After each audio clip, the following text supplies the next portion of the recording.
Supreme court میں civilians کے فوجی عدالتوں میں ٹرائل کے خلاف درخواستوں پر سماعت میں 30 منٹ کا وقفہ ہے۔ آپ کو بتائیں کہ چیف جسٹس کی سربراہی میں 6 رکنی بینچ سماعت کر رہا ہے۔ مزید اس پر بات کریں گے راجہ محسن سے۔ راجہ محسن بتائیے گا آج سماعت میں کیا کارروائی ہوئی؟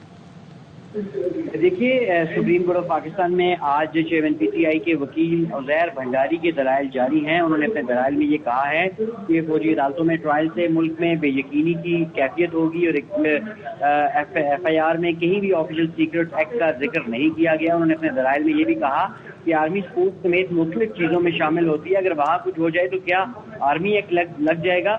اور اس کے ساتھ ہی انہوں نے سیکشن 2D بھی پڑھ کر سنایا۔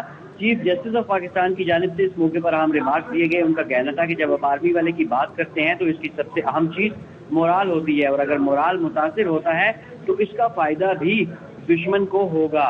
عزیر بھنڈاری نے اپنے دلائل میں یہ بھی کہا کہ آئین کا آرٹیکل 175(3) جوڈیشل اسٹرکچر کی بات کرتا ہے اور آئین کا آرٹیکل 9(10) بنیادی حقوق کی بات کرتے ہیں۔ یہ تمام آرٹیکل بھلے الگ الگ ہیں مگر آپس میں ان کا تعلق بنتا ہے۔ بنیادی حقوق کا تقاضا ہے کہ آرٹیکل 175(3) کے تحت تعینات جج ہی ٹرائل کنڈکٹ کرے۔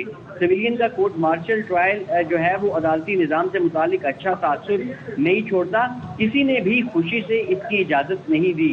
اس کے ساتھ ساتھ عزیر بھنڈاری کی جانب سے یہ بھی کہا گیا کہ جو کچھ بھی ہوگا وہ آئینی ترمیم سے ہی ہو سکتا ہے۔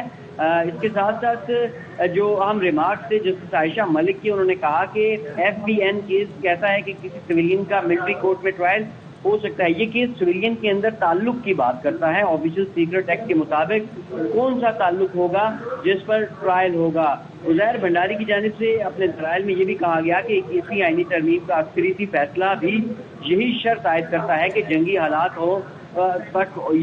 حالات تک ہوگا۔ اس کے ساتھ ساتھ ان کی جانب سے یہ بھی جو دلائل تھے اپنے، اس میں یہ بھی کہا گیا کہ وہ صرف جو ہے وہ یہ جو سویلین کا ملٹری ٹرائل ہے اسی کے حوالے سے بات کریں گے، اور جو ایک پریس کانفرنس تھی اس کا بھی ان کی جانب سے حوالہ دیا گیا۔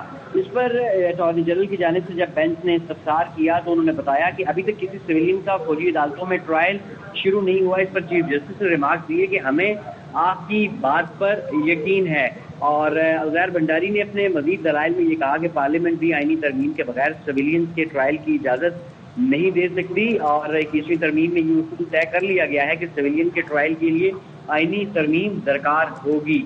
جسٹس عائشہ ملک نے اپنے ریمارک میں کہا کہ اگر اندرونی تعلق کا پہلو ہو تو کیا تب بھی سویلین کا فوجی عدالتوں میں ٹرائل نہیں ہو سکتا؟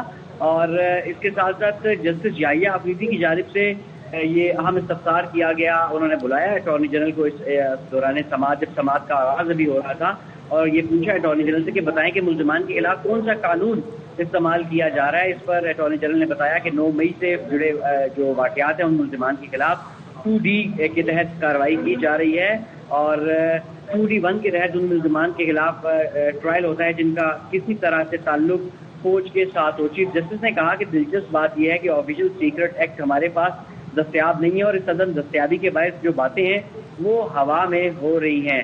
اور اس وقت سپریم کورٹ آف پاکستان میں اس اہم معاملے پر سماعت میں 30 منٹ کا وقفہ کیا گیا ہے، اور کیس کی وقفے کے بعد دوبارہ سماعت 11:30 بجے ہوگی، جس میں چیئرمین پی ٹی آئی کے وکیل عزیر بھنڈاری اپنے جو دلائل ہیں وہ جاری رکھیں گے، اور چیف جسٹس آف پاکستان کی سربراہی میں 6 رکنی بینچ یہ کیس سننے گا۔